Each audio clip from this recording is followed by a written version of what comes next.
Hey guys, Carey Hodsden, PGA here again. Wanted to talk to you today a little bit about something interesting that I found in a forum, a GolfWorks forum, I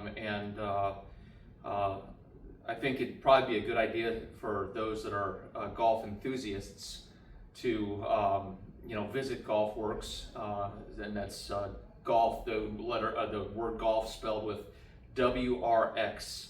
Golfworks.com, and you can get into their forums and you can talk to a lot of other enthusiasts about golf. Right now I'm talking and doing some instruction and having a lot of great dialogue with some guys on the Ben Hogan kind of GolfWorks forum, and they have interesting questions about how your arms work in the golf swing, and how Hogan kind of hit the golf ball from the side versus kind of coming up and down at it.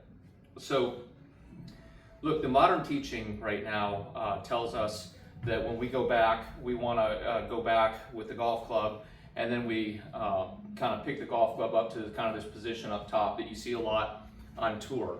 And then, with a lot of good college players and a lot of good players just all around are using kind of that type of method.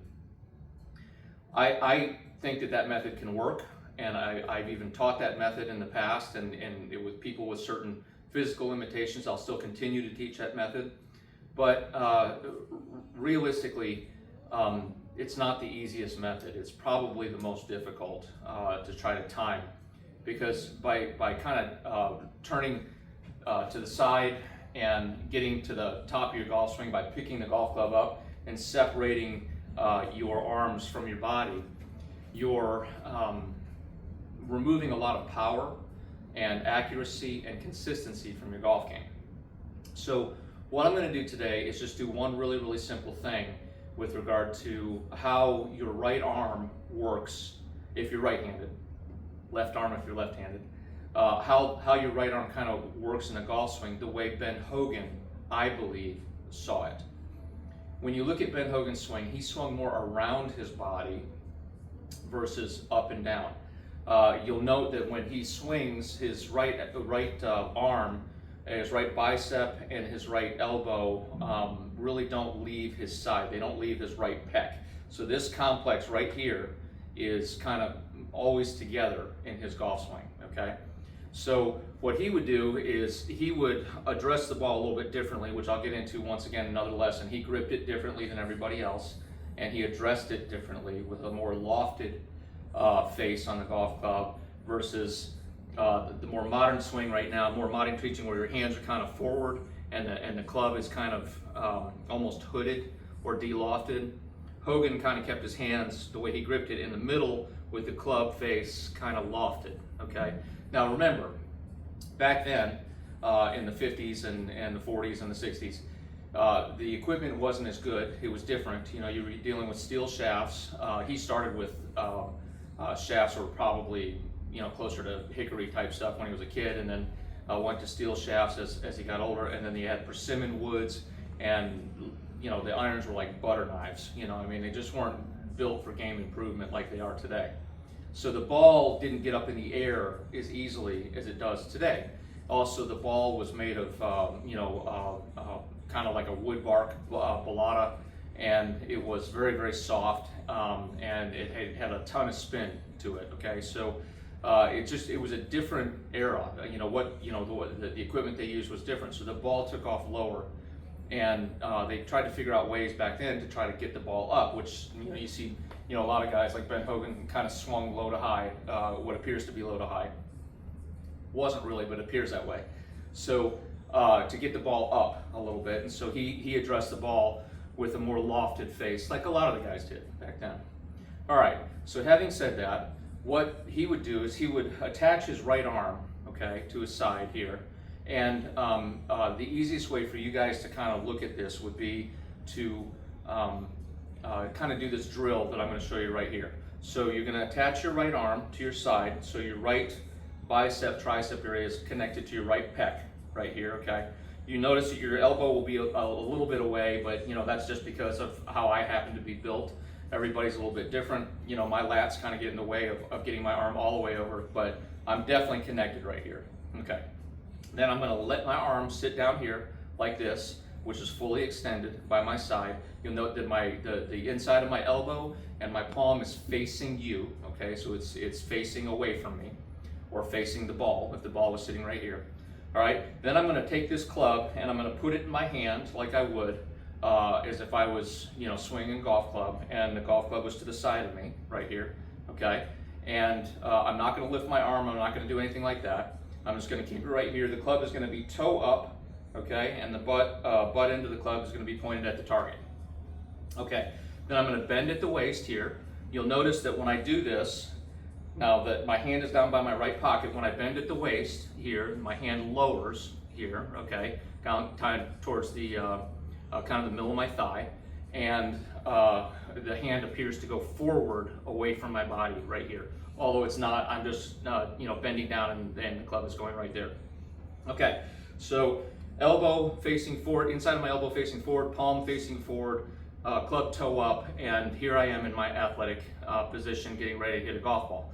Now, some people would say that this club is behind me. I say it's to the side of me, okay? And that's what Hogan felt too. So when he turned to hit the golf ball from this position, if you turn, keeping your the same angle of 30 degrees, right? So I'm bent over 30 degrees right here. So my shoulders are gonna turn around my spine angle here, 30 degrees. So I'm going to turn with bent 30 degrees, and I want you to turn your pelvis or your belt buckle towards the target, okay? And once you get to this point, I want you to look down. Where is the club face? Now, this thing has not moved. It's right on my side. It's connected to my side. And all I did was just literally turn to this point, okay? So this is the, we'll call this connection, okay, and hitting from the side, 101, okay? The 201 aspect of that would be lifting our arm at the elbow, 45 degrees, okay? And this is how much Hogan went up with the club. He never went like this, ever, which is what you see in the modern swing. You see this, and the club is up here. Hogan was connected to his side, and the club was back over here, next to his side, okay? And it stayed next to his side throughout the entire golf swing, and he just rotated until this entire side was lined up, and he was able to, with his right knee, his right elbow, his right hip, his right shoulder, he was able to turn into the golf ball that way. So it looks like this, bang, okay? And then his only up and down was just 45 degrees with his elbow. So in the 201 aspect of this, which we'll get into in another lesson, you look at club on the side like this, right? Turning, and that's what it looks like, right?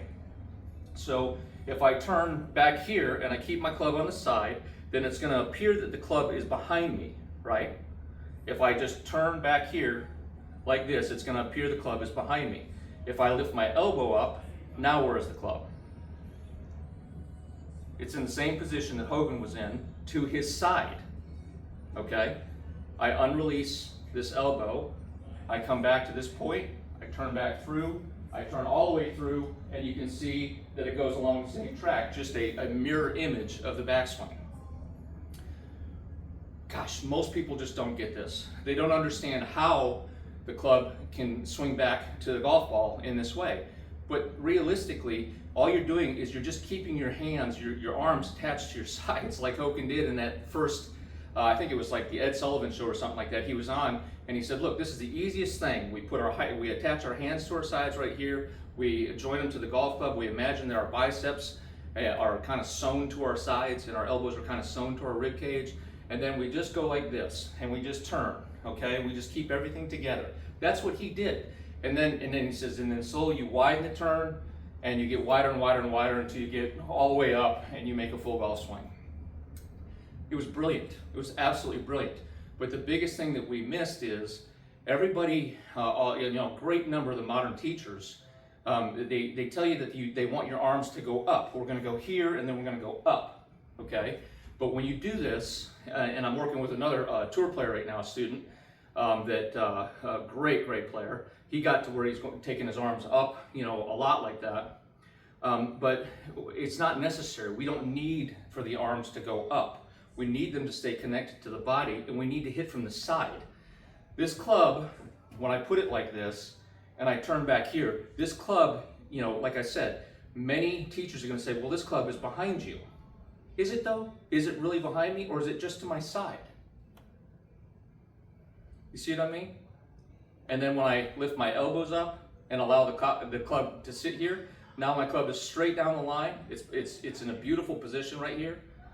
I add my arm here, and now I'm around myself, okay? And when I come back down, all I'm trying to do is unravel this elbow. We're trying to get into kind of the 301, 401 area here of swinging from the side. We unravel our elbow as we're turning and continue to turn to square the golf club. So we square the golf club with our side, our right side, our hip, okay? We don't do all this releasing and flipping and all this kind of stuff. We just hang on and we turn, okay? So this is kind of an introduction, once again, to swinging from the side. Remember this drill. We start here, okay? We have our arm facing forward, our palm facing forward. The club is toe up, facing down, and pointed down the line here. We get into our 30-degree angle, like this, okay? And then I just want you to feel from here, with this 30-degree angle, rotating around our spine to the target. This is how you want to feel when you're making contact with the golf ball. Hopefully that'll help and give you kind of an idea of where I would take you if you wanted to learn how to swing kind of like a guy like Ben Hogan did, all right? Until I see you next time, this is Carey Hodsden, PGA. Hit them long and straight, and I'll see you soon.